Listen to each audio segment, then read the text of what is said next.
Most people think positive thinking means walking around with a fake smile, pretending nothing's wrong.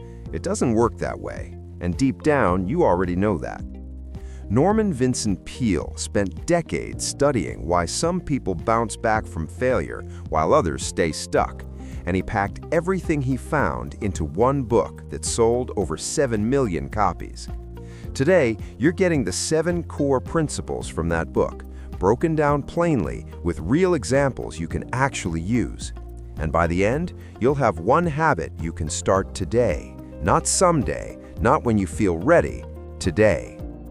Everything starts with how you see yourself, not how your boss sees you, not how your friends see you, how you see you, because your mind moves toward what you believe about yourself. If you think you're the kind of person who fails, your brain starts looking for evidence to confirm that. If you think you're the kind of person who figures things out, it looks for that instead. That's not motivation talk, that's just how the mind operates. So Law 1 is simple: believe in yourself. And before you roll your eyes, this isn't about arrogance or acting like you've got it all figured out. Self-confidence is just the starting point for any real achievement. When you believe in yourself, you stop blocking your own potential before you even begin. The practical version of this is building a mental picture of yourself succeeding and holding on to it. Don't let doubt come in and replace it. Think about someone applying for a promotion.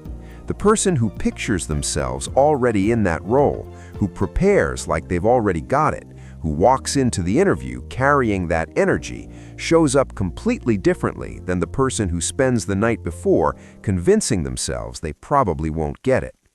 Same resume, different mindset, different result. The mistake most people make is waiting to feel confident before they act. But confidence doesn't come first. Action comes first, and then confidence follows. You build it by doing the thing, not by waiting until you feel ready. Now, Law 2 goes one level deeper. It's about cutting out the self-doubt that keeps you small. And the reason this matters is that self-doubt isn't something you were born with. You learned it, which means you can unlearn it. Peale makes this point clearly.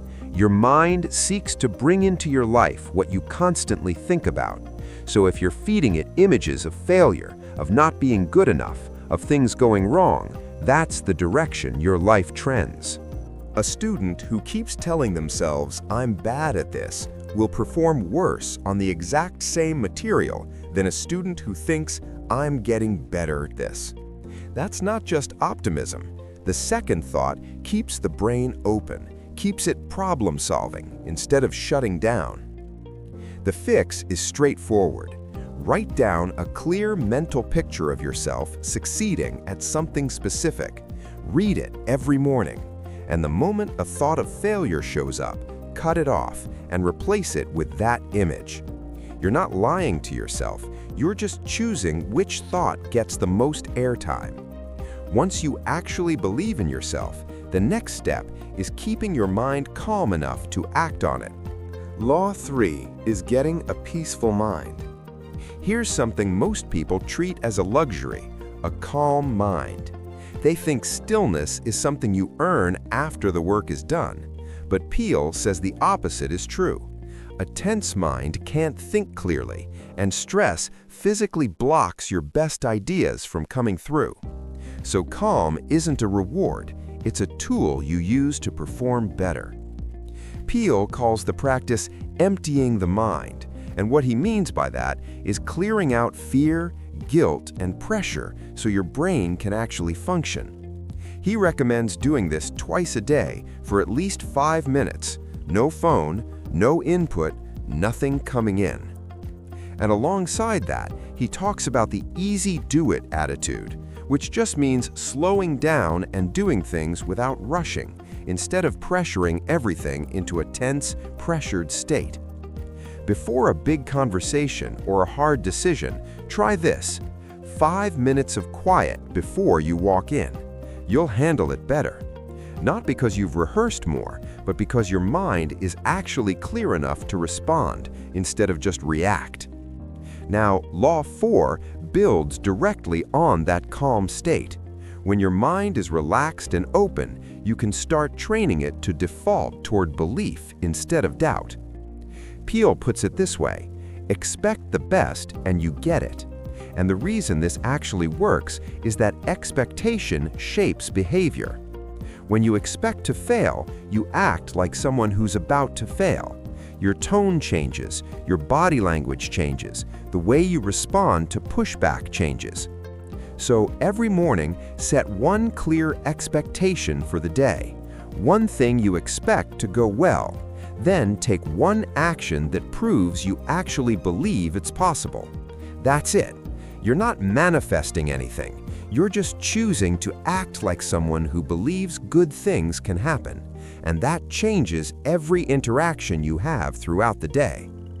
Instead of dreading a tough meeting, go in expecting a useful outcome. Your tone, your body language, even the questions you ask all shift when your internal expectation shifts first. Expectation sets the stage, but now here's what to do when things don't go your way. Here's where a lot of people quietly give up without even realizing it. You hit a wall, something doesn't go the way you planned, and somewhere in the back of your mind a thought settles in. Maybe this just isn't for me. And the second you accept that thought, your actions follow. You stop pushing. You stop looking for solutions. You don't even notice it happening because it feels like logic, not defeat. Peale's fifth principle is refusing to believe in defeat, and his language here is direct. He says stand up to your obstacles because most of them don't have half the strength you think they do. The problem isn't usually the obstacle itself, it's the story you tell yourself about it the moment it appears. So when you hit a wall, don't sit in the feeling of being stuck. Ask yourself one question: what's one thing I can do right now? Not tomorrow, not after you've thought it over, right now. Then do that one thing. You're not solving the whole problem in one move, you're just refusing to let your mind treat one setback as the final word. Say you apply for a job and get rejected. The easy move is to decide you're not good enough and pull back. The better move is to ask what one thing you could sharpen before the next application, fix it, and go again. One loss is just data. It's not a verdict. Law 6 runs parallel to that. Worry is the mental version of the same trap, and Peale calls it exactly what it is, an unhealthy and destructive mental habit.